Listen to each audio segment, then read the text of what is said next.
Blues with the Paris-based Atoli Records. Samantha's European engagements in Lady and the Sparrow, honoring Edith Piaf and Billie Holiday, generated sellout crowds. The richness of Samantha Gloria's lush voice reaches the very heart of the listener and brings jazz at its very best. Please welcome Samantha Gloria. So we'll quickly start. John, what interested you in the blues? Well, how did you become interested in the blues, and sort of what was the earliest dates that you started documenting the blues? Well, it came out of rock and roll for me. I was a rock and roll fan. Came to Chicago to go to college in the 70s and really wanted to get into where it all came from. You know, I knew there was just a ton of music here in town of all genres, and so I came here, went to Northwestern and got a job at the radio station. I had a reel-to-reel tape recorder, and I would take it into the clubs, the folk and the blues and the jazz clubs, and record the shows and then play it on the radio. And that was when I first started getting into the blues scene and meeting some of these blues people, and so many of them became important to me later in my career when I started making films. So that was kind of how I got into it here. Gotcha. Fernando, sort of what was the first blues club that you remember going into, and how old were you? Who were you with? Well, the first blues club that I went to was when I was 4 years old, and that was Teresa's Lounge at 4801 South Indiana, with my oldest brother, Forey Superstar, who was the last stand-up singing blues man in Chicago. And that's something in the African-American community. You know, the older brothers, if you're the baby, or older sisters, you go where they go, and it wasn't that they were trying to groom me, they was trying to groom me to become a blues man. But like most little brothers, I wanted to be like my brothers, and I was in love with him and my other two brothers, and just was the whole physics of sound, you know, was interesting to me. The way that the blues guys dressed, the way that my father dressed, the way that my Mississippi relatives dressed, it was all a communal situation for me. For blues, jazz, whatever the genre, where do you remember going? One of my first blues places also was Teresa's, and then I went to Lee's Unleaded Blues. When I moved to Chicago, I had a good friend, Sandra Burgundy, who was friends with Dio Linda, who was a publicist for James Cotton. So I got to know James Cotton, and I was just, you know, singing R&B, and Cotton was like, "Come on, girl, you know, come on to my show, and I'm gonna let you sing something." So that was a start for me on the whole blues scene. So I, you know, didn't stay in the blues, but I got to know Billy Branch, and I was hanging out with James Cotton and all those people, and then I went back, you know, into my jazz. But as James and I used to laugh about, he says, "Okay, now, you know, blues is the root, jazz is the fruit." Okay? Right. Exactly. So I'm really fascinated that sort of in the space that we're in right now in Chicago, there are several blues exhibits and things that are focusing on the blues right now. So if you go to the Chicago History Museum, there's a blues exhibit.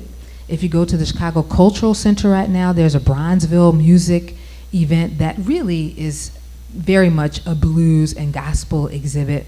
And then, of course, if you're familiar, the city of Chicago right now is attempting to partner with a new blues museum.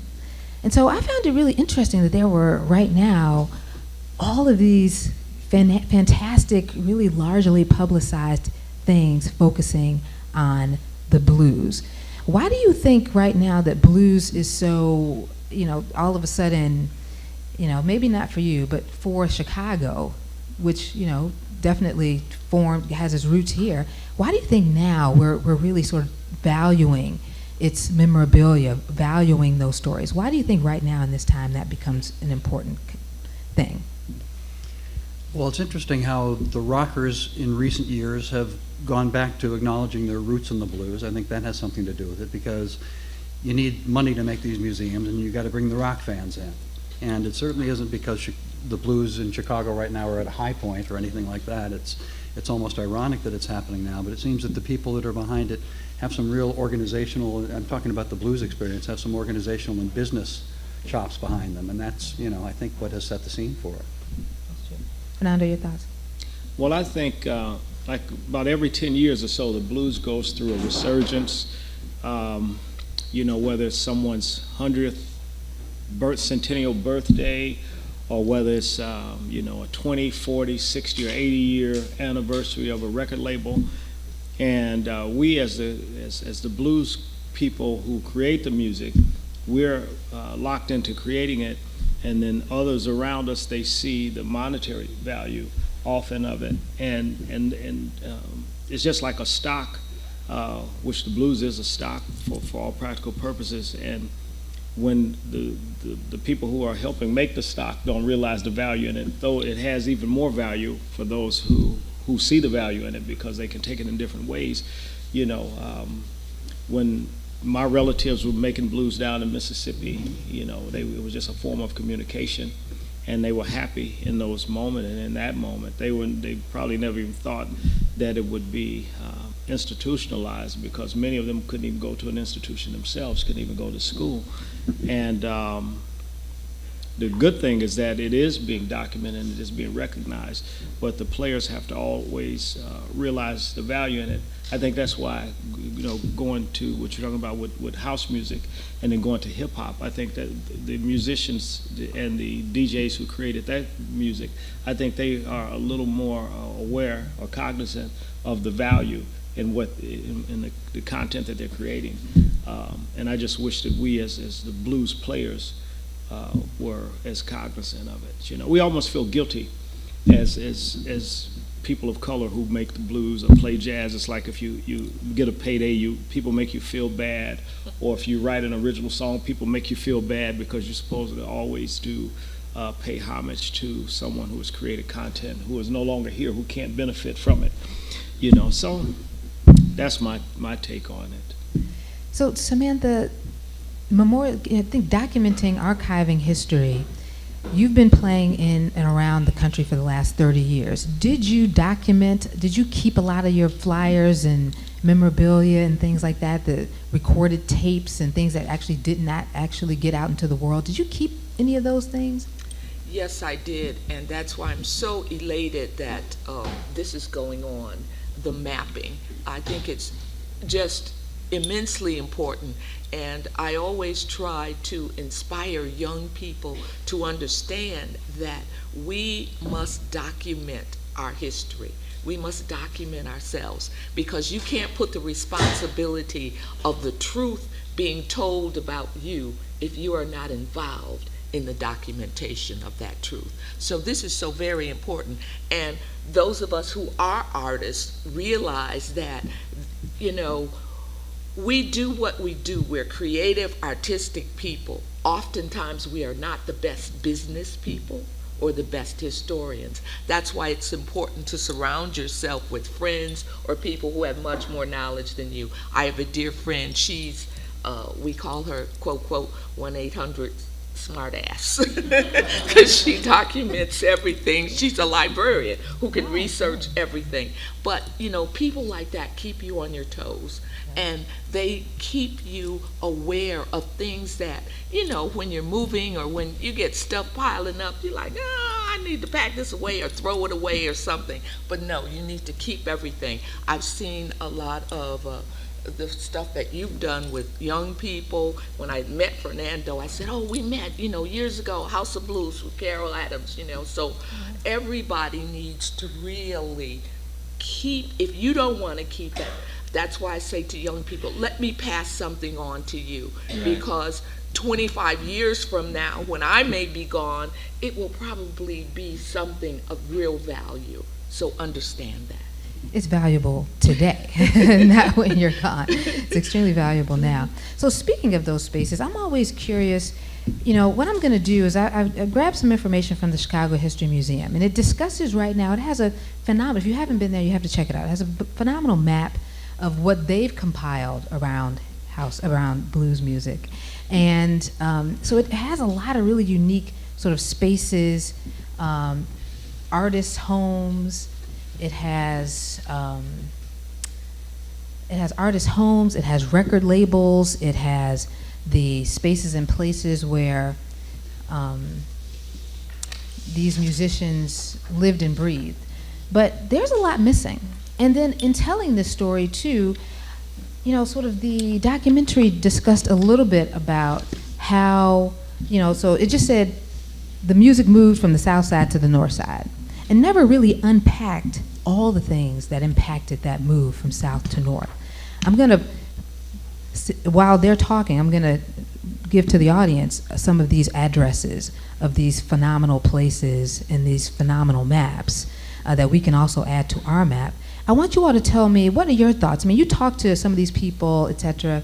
Maybe, I'm not quite sure if it was whose point of view this was from, but they discussed quickly that, you know, simply because there was a wide audience north and they were paying more money north, everything moved north. What are your thoughts about sort of that south side transition to the north side transition to blues music and blues clubs? What happened? Well, there wasn't that much traveling from the north and south side to see the music in those days, I got the sense. And what was I going to say? As Ellen Bishop says in one of the interviews, there was this great, beautiful white music audience on the north side and this great black music, and the two had never really met. And it was until things started happening up at Big John's for the general populace. Of course, there were the music lovers that were going to the south side and the west side. But it was just kind of a situation that was waiting to happen. So, you know, the timing just was right. And also at the same time, there were bands like the Butterfield Band that were putting a harder rock edge into their blues, and that helped draw the white audience too. Gotcha. Samantha, what are your thoughts? I mean, so when you started going to the Teresa's, et cetera, you were on the south side. What happened? What else was going on the south side that sort of made some of these clubs deteriorate? How did that, from your vantage point, what do you think? Well, you know, the neighborhoods were changing. And as Sam Lay said, a lot of the musicians, they were making more money playing at the clubs up north. But I want to add also that on the south side and west side, there were a lot of clubs that weren't really clubs. I mean, I have gone and worked at a lot of places where it was people's garages or their basement, and you could go in there on Friday and people would come in after work. There would be spaghetti, greens, pig feet, cornbread. Fernando, I know you know this, right? You know, and the music. And it would be a spot where all the musicians would sometimes come through. If you go in there at 4 and you stay till 3 or 4 in the morning, you would probably see everybody who was working. They may have been working at a club up north, but they would end up over at this little small hole in the wall with all of these musicians. And we just have a great time talking about everything and playing the music. And Exactly. as you said, you know. Exactly. Exactly. Give me the question, and then So what are your thoughts? And the thing I was is living vicariously. I know, it sounds so We great. did And yeah, all we the hear time. about the alleys, et cetera. They were just, you know, events in the alleys. And these are things that this map is going to document. We want all of those spaces. It's not just the record stores, the record labels. Again, we've got artists' homes here, but what was happening in the garage of their homes? What was happening in the basement of their homes? There were studios, things happening. You know, what are your thoughts about sort of the South Side, West Side clubs? How did, you know, at 4 years old, you're at Teresa's, things are flourishing, it was probably packed. I know 708 Club, what you hear about it? It was great times, it was packed, people all over the place. And then these clubs slowly deteriorate and move. Okay. Or what Well, happened? the interesting thing about Teresa's Lounge, and one of the reasons why I embraced it so much, it was a natural matriculation from my household. You know, the Great Migration from 1915 to about 1960 of 500,000 blacks migrated from the South. Many or most came from Mississippi.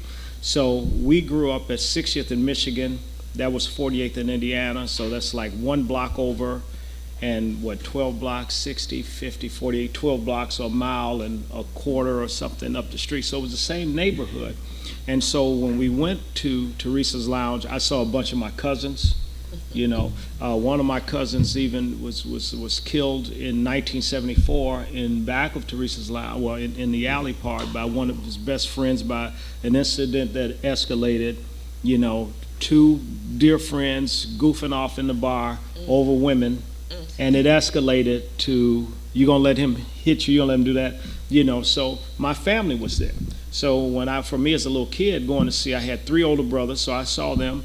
My first cousins, Robert Earl Flicker, my cousin Buddy Payne, who's in the hallway, my brother-in-law Herman, Roosevelt, who came from Aberdeen, Mississippi, with my cousins. So you go into a situation like that, and you see 15 faces that you see at your mother's house and your father's house when it's Thanksgiving or Christmas.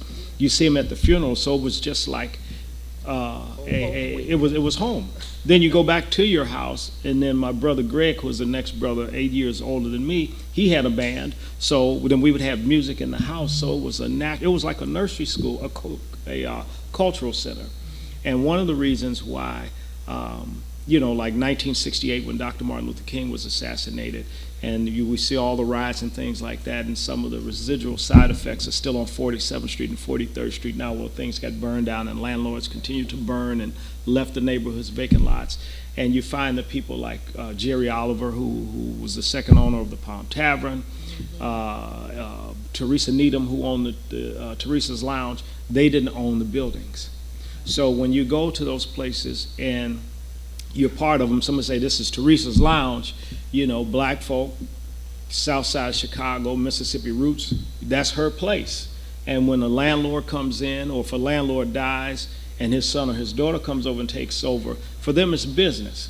A lot of those people, they don't look to say, well, okay, well, Miss Needham is, I don't know, maybe she was 80-something years old when she passed. Nobody looks and says, well, okay, at worst, at best, she has 20 years to live, and at worst, maybe she only got a couple, I'll leave her in this space. But like you were saying, they see the neighborhood change, and you can't blame people who have real estate and want to make money out of it. So that's kind of what happens. We, a lot of times, don't own the factories in which we manufacture these arts. I mean, I think that's why it's so important that Buddy Guy owns his own place, And it's a great thing when you own your own place, because you can do what you want to do when you want to do it. And that's the main reason why Teresa's Lounge is no more. That's the main reason why Jerry's Palm Tavern, after 2001 was no more, and the tens of hundreds of other blues clubs that are on the map, and those who are where the hole in the walls and the garages and the basements and things like that fell by the wayside. So again, this event here today is really to memorialize and preserve the information that all of you all have about all kinds of music forms. And luckily, in the 70s, you had videos and took the time to go to these places and spaces and preserve this information. Where is all of that information? All of the information you have is not in all of those videos, all those documentaries. Where do you have them? What are they doing? Well, after it fell on the cutting room floor, generally, I kept everything, so I've got it. And I certainly hope that the Chicago Blues Experience, what I've suggested to them is that they set up perhaps a kiosk where we can put these outtakes, and just imagine a blues fan or any sort of music fan sitting down and watching a complete unedited interview with Cotton or Sam Lay, or, so hopefully it will live on that way. But I held on to it because I was just, a Rat Pack kid. So of course we want them here as well. This archive again is documenting all types of music in all different mediums, and we would like to see some of those as well, and maybe make hopefully some of the people who will be using our digital map, we want them to be able to see some of that as well.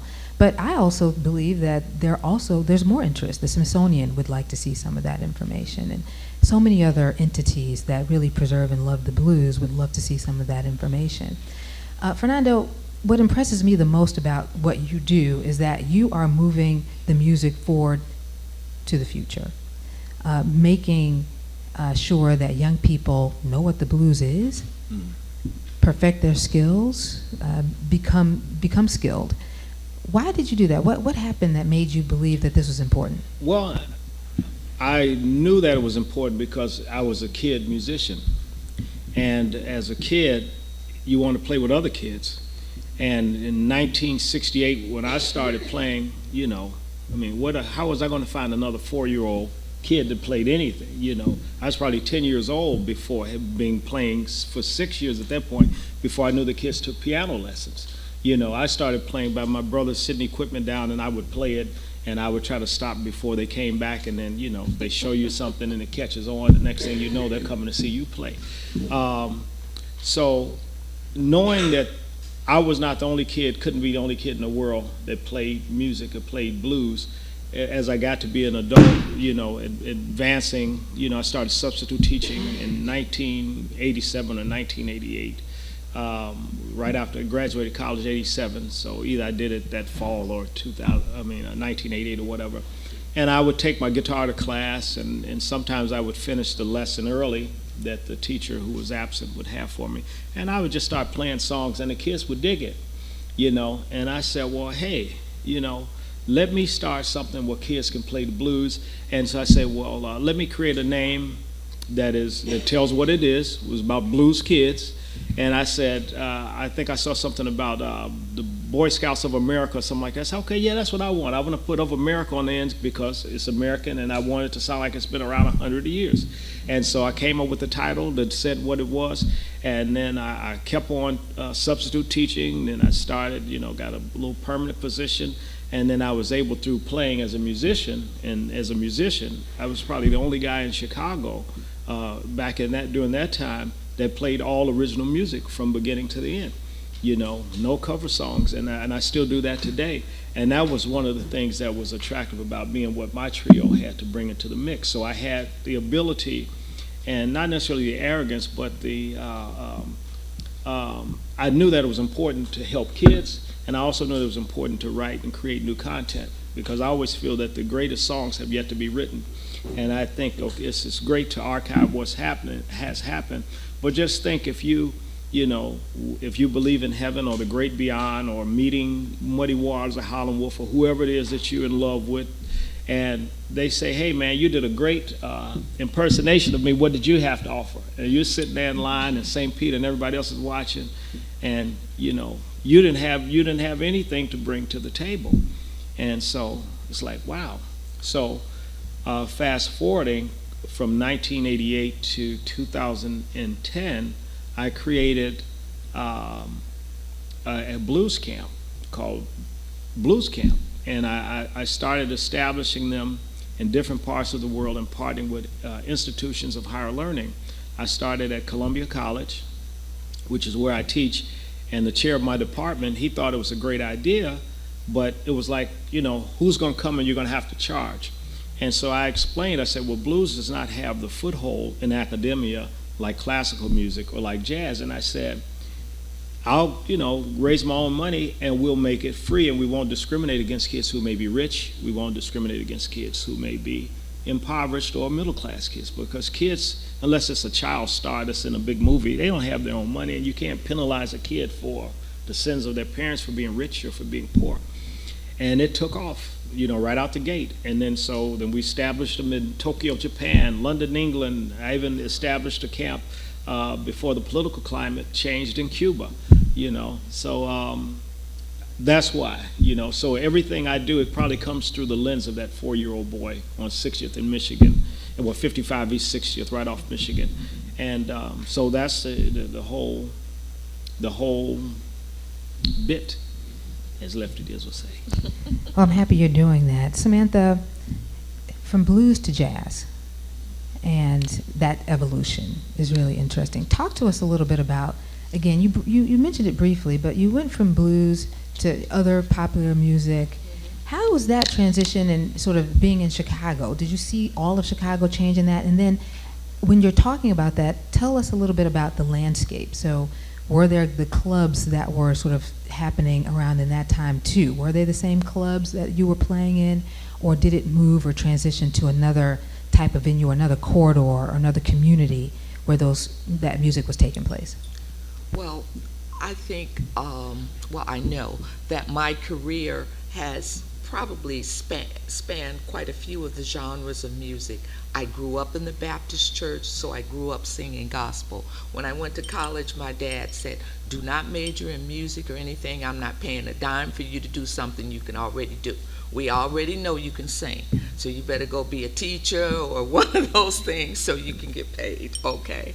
So in college, I worked a lot singing on the weekends. In fact, I worked with the past president of Columbia College, who was at Michigan State getting a PhD when I was in undergraduate school.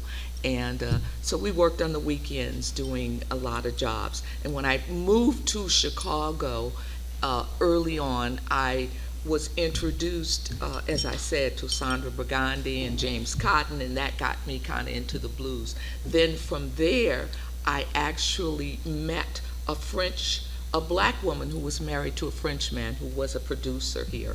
And he had heard me sing, and he was doing some stuff in France with someone else, and he said, oh, this record company, they're looking for a singer. I'm gonna send your stuff. He sent my stuff, and that got me into the whole disco era, okay? So the things that I recorded that are on YouTube as Queen Samantha, quote, quote, are things that sold very, very well in Europe and got me into that whole disco dance era in the United States. I worked a lot in San Francisco and a lot around Chicago, and as I was sharing with him, you know, I was doing those tours and coming back and hanging out at the warehouse, sweating on from Friday night to Saturday morning till 5 and 6 in the morning doing that music.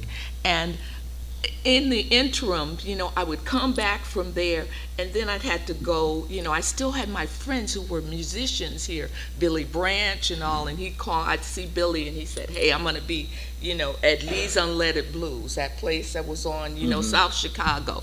They had a resident woman there named Queen Bee. Queen Bee would turn the joint out every weekend, you know. So I would go back there, the Kingston Mines and all of that. Then I began to move more so. I had a good friend, Leo Davis, who was Coco Taylor's pianist. And Leo was always, that's how I knew about all those small places on Roosevelt Road and all the places on Madison that belonged to people that were open till 4 o'clock in the morning. How many of you knew about Chili Mac's on 47th? You know, Frank had that place behind Chili Mac's that was open till 4 in the morning. And there were lots of little places like that, and places that I worked around Chicago, as well as, you know, I started off doing a lot of the jazz stuff. I know Fred Anderson, I saw his picture out there, you know, and just a lot of those kinds of jazz venues. And coming back from Europe and having that transition of the disco stuff and being Queen Samantha, but really loving and being able to sing the jazz and having my musician friends saying, okay, now come on now, you know, you gotta keep up with your roots, and you gotta put this music out, you gotta do something. So they make you be true. The blues players and the jazz players, they're not trying to hear this. You know, I mean, they love the music, and they would say, but you know, you've got to use your voice. As he was saying, what are you bringing? What are you leaving as a lasting impression? And one of the things that is big for me, just like Fernando, is the impact that I will have in my music and my performance and who I am on young people, because I want to inspire them to continuously develop their craft. Because very often music is a vehicle for young people who may not be able to really navigate the whole educational system. So when there are a lot of young people and friends that I have who say it, music saved them. academically and saved them as men. You know, I mean, it really, really helped them develop and become the great human beings that I know they are. And I know it truly has helped me. I've had some horrendous experiences in the music industry, but I've had some wonderful ones. And I've met some wonderful people who have inspired me and pushed me to, you know, really achieve, but more than that, have pushed me to share this music and to share with people. Because one thing I know about the blues tells a story. Writing a blues song it's the greatest thing. If you can really convey that emotion, they may not really understand every word that you're saying, but they get the emotion. Thank you so much for that. So, John, what are you doing next? What's happening next? Give us what are you doing with these films? Where can we see you next, and where can we learn more about this great information that you have? What's happening? Well, over the last 10 years, I've made 3 Chicago blues films. The first one was called Born in Chicago. It was about the whole story of the transition to the white guys, and the white guys taking the blues to rock and roll. It was about the Barry Goldbergs and the Charlie Musselwhites and Steve Miller and Corky Siegel and Mark Naftalin and another dozen core guys that, you know, learned the blues from their idols. You know, go back to Butterfield. Butterfield was at 61st and Dorchester. He was a white kid with a lot of chutzpah, and he was not afraid of anything, and the blues were happening in his own backyard. And he was able to go there and learn from people like Muddy, who took him under his wing, who saw that this is a kid who really was interested. Paul hadn't even, you know, Paul the next summer taught himself to play harmonica, but at that point it was just the feeling that they shared. So anyway, that's kind of what that story is about, Born in Chicago, the Sam Lay In Bluesland, and that's coming out, I think, later this year on Shout Factory discs, and I don't think it's going to get a theatrical release. I think it's going to be on Netflix. The Sam Lay film, the producers right now are working on selling that. We've shown it around the country. We showed it at the Grammy Museum last year. The Butterfield film has a real distributor called Abramarama. It's going to have a U.S. theatrical run, like you say, that starts middle of October in New York and West Coast, and it will be at the Siskel Center the 9th through the 16th of November. And it's just opened up all kinds of other doors. We've had other opportunities to show it around the country, and I've been meeting all kinds of new people. And you know what I want to make is the ultimate Chicago blues film. I don't think Scorsese quite did it, and plus I've got access to Sam Lay's films and all of. I know where all the bones are buried now. I know so much more than I did 10 years ago. So I would love to make the ultimate Chicago blues film. Fernando, where can we see you next, and how can we learn more about the things that you're doing? Well, you can go to fernandojones.com, FERNANDOJONES, or blueskids.com, and you can see what we're doing with the kids. You could also watch a free concert of me in the privacy and the comfort of your own home. I'll be making an appearance at the University of Chicago on October 19th, and the Blues Kids this will be at the Logan Center, and the Blues Kids will be playing there on the 20th. And I think that's what I have happening next. I also have a book. I wrote a book called I Was There When the Blues Was Red Hot. When it came out in 1990, it was twice as thick. It's probably the only book, it's definitely the only book that I've known from my research that thought enough of kids who played the blues to document them and the reasons and the reasons why they play the blues. And there's also a section in the book with black PhDs that talk about the blues, from Egyptologists, Dr. Asa Hilliard, who is no longer with us, all the way to some other notable scholars. Sometimes people would think when the more educated black folks are, the less black they are. So I'm always documenting the blues. I'm always recording, and I'm always sharing. So, and I'm honored to be able to share all of my artifacts and digital content with the project that you all are doing as well. So. Thank you. Samantha, where can we see you perform I think you're also, I see that you're doing some things with children as well. How can we find out more about the things that you're doing? Well, I'd like to challenge people here. And Fernando, did you have any sisters? Yes. Okay, were they performing too? Because we gotta. No, they didn't, but, you know, a lot of credit goes to my oldest sister. I'm the baby, the oldest of the two sisters. She named me, so she gets a lot of credit in the Fernando Jones career, so. Okay. But my challenge is there are a lot of women who were doing the blues, not only singers but playing. And I know now there's Joanna Connor, who's a wonderful blues player, guitarist, and I knew Valerie Wellington, all these people who are singers. So I'd like to see more documentation on women blues players and blues singers, who are from Chicago and on this whole scene. In terms of me, I worked with a program called Have a Heart, where I used music and drama to facilitate the children's reading and writing skills. Because with sickle cell, you miss a lot of school, and it's really very difficult. And once again, as I said, oftentimes the music and the drama gave kids the confidence and the ability to navigate through an academic system, which was difficult for them. Because they could repeat all the rap and house music. So I would just type up everything and say, okay, this is what you're saying. Look at it. Let's look at it. Let's take it all apart, mix up all the words, and put it all back together.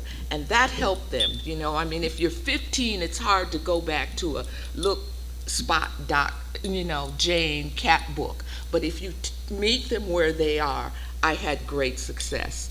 And as I said, that's my passion, to use this gift that we've been given to really share it and to teach and to spread it to other young people and to help them, find their voice. As Fernando was saying, what are you contributing? We have to start where we are with what we have. And that's why the documentation, the films, and all are just so great. Being able to see someone like Sam Lay, a Howling Wolf, and all of these people is just wonderful, because life wasn't easy for them. He said he was making $3, right? They were sharing $10, so it was tough.